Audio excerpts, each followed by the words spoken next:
Note to James Franklin, if the improbable happens this week and you've got a lead against Ohio State late in the game, you've got the ball, you've done a little bit of math, make sure you instruct your players on what to do before you send them back out onto the field. Mark Rogers, the voice of college football here at SD1 College Football, to break down Penn State and Ohio State. What was supposed to be the Big Ten game of the year has lost a little luster since Penn State tripped up at Indiana in overtime 36-35. So Penn State made a zillion mistakes against Indiana in this game. Missed 2 field goals from Sam Pinniger, who missed 1 in all of 2019. Sean Clifford threw 2 interceptions. He threw 7 in all of 2019. Penn State outgained Indiana 488 to 211. Time of possession in favor of Penn State more than 2-1, and they found a way to lose the game. Of course, they should have downed the ball once the defense had turned it over on 4 downs. Penn State had the ball with 1:47 left at the Indiana 14-yard line. The Hoosiers had no timeouts left. Penn State led by 1. They could have downed the ball 3 times and left Indiana with the ball, having to go the length of the field, having kicked a field goal, leading by 4, and Indiana would have had like 10 or 12 seconds left. But, of course, Devin Ford scored, and there you had it. Penn State lost in overtime to Indiana on one of the miraculous plays and finishes in college football that we've seen this season thus far and may see for the rest of 2020. Daunting task for Penn State. This isn't necessarily the same team we talked about all off season as the challenger to Ohio State in the Big Ten. Their best player on offense, Journey Brown, last season. 200-plus yards rushing in the Cotton Bowl to conclude a great stretch drive as one of the emerging stars in college football. Well, it was found out just a few days before the Indiana game that Journey Brown may miss the entire season due to medical undisclosed reasons.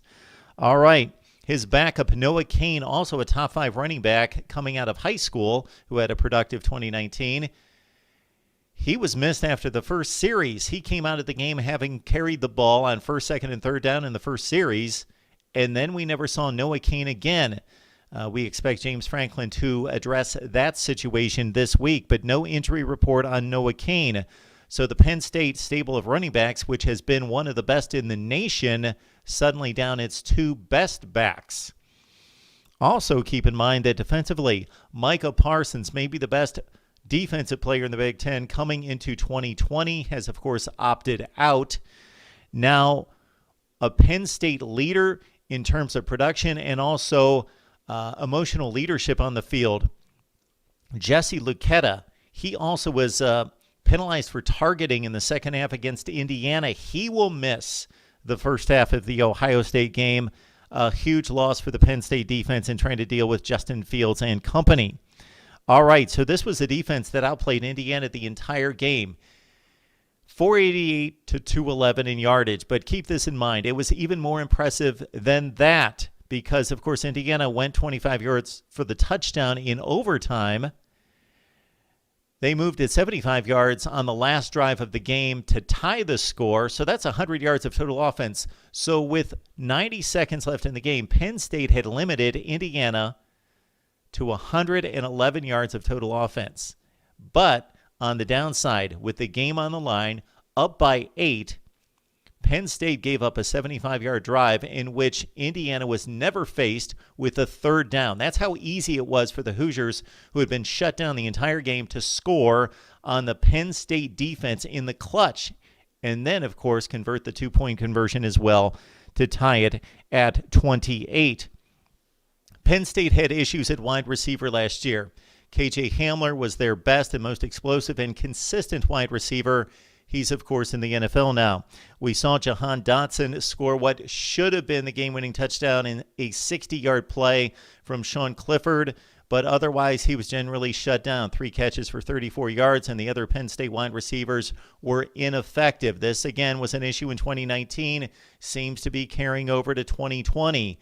The most productive and consistent player in the passing game, of course, Pat Freiermuth at tight end, 7 catches, 60 yards last week against the Hoosiers, but you cannot rely on a tight end to stretch the field. So Penn State issues now running and passing. Sean Clifford had a nice day running the ball, prolific by his standards with 119 yards rushing. But Sean Clifford, again, despite a nice stat line, made two huge mistakes, as he's been accustomed to making against the better defenses. Look at the stat lines against Minnesota, Iowa, and Ohio State last year in particular. Sean Clifford with two bad mistakes in the first half. Two interceptions led to Indiana scores. So that's the Penn State story. This was a team that, again, everybody eyed as the challenger to Ohio State, and many people talking about that Penn State could possibly lose a close game to Ohio State, go 11-1 when we had a 12-game schedule, or make it through the season with one loss, 8-1 in the revised schedule, and be that wild card possibility for a college football playoff selection. But no more. Penn State needs to win out. They cannot fail to win the Big Ten and make it to a college football playoff, of course. Now, the Buckeyes of Ohio State, they held up their end of the bargain against Nebraska last week, 52-17. Justin Fields is phenomenal. We know that, 41 touchdowns, 3 picks last year, but phenomenal as in near perfect against the Huskers, 20 of 21 throwing, and that was a drop. I watched every one of these throws from Justin Fields against Nebraska, and they were all on the money. He was throwing the ball that crisply, 276 yards passing, a couple touchdowns through the air, one on the ground, 54 yards rushing. His Heisman candidacy is off to a tremendous start. The wide receiver core at Ohio State is first rate. Think Alabama, think Clemson a few years ago. But Garrett Wilson is emerging as the star. He may be the next Buckeye great wide receiver. All right, let's get to the concerns, because we know Ohio State's loaded, top 3 roster in the country.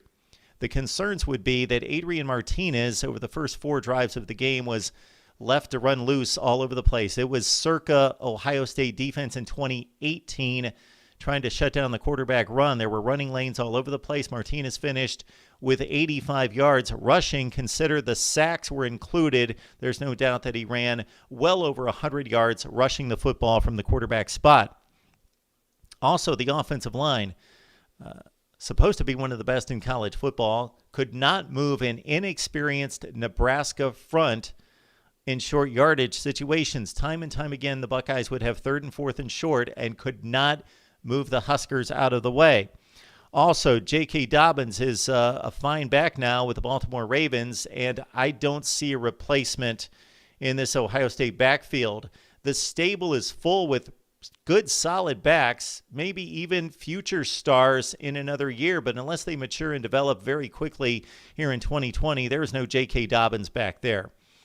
Trey Sermon coming from Oklahoma, 11 carries, 48 yards. Master Teague, the backup to J.K. last year, 12 carries, 41 yards. They just were not explosive in the ground game, and that will need to come along for the Buckeyes to reach their goals here in 2020. Again, the defense tightened in the second half, shut out the Huskers, 52-17 Buckeyes. It should be a good one in Happy Valley despite the Penn State slip-up. Let's expect James Franklin to have his team ready. This has been the team that has challenged Ohio State like no other team in the Big Ten for the past 4 years, winning in 2016, leading by double digits both in 17 and 18 before losing by 1 point. And then even last year, though, the Buckeyes won 28-17. It was the closest game that they had all year during the regular season. All right, again, this was supposed to be the Big Ten game of the year, but Penn State's going to need to win it and win out to have a chance at a college football playoff appearance. Ohio State wins this one 38-24 in Happy Valley. Decent game, but the Buckeyes have way too much, and Penn State's not exactly the team that we anticipated them to be during this offseason. Catch us with more videos right here at SD1 College Football. This is Mark Rogers, the voice of college football.